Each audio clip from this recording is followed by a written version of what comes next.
Kamu yakin bukti transfer yang kamu terima itu asli? Sekarang ada modus baru, bukti transfer palsu.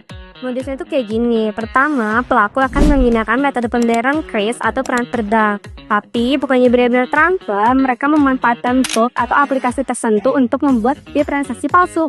Dan bukti palsu itu dikirim atau ditunjukkan ke penjual, lalu pelakunya buru-buru ambil barang. Serem banget ya. Ini dia nih ciri-cirinya bukti transfer palsu. Pertama, nomor referensi tidak terdaftar di sistem.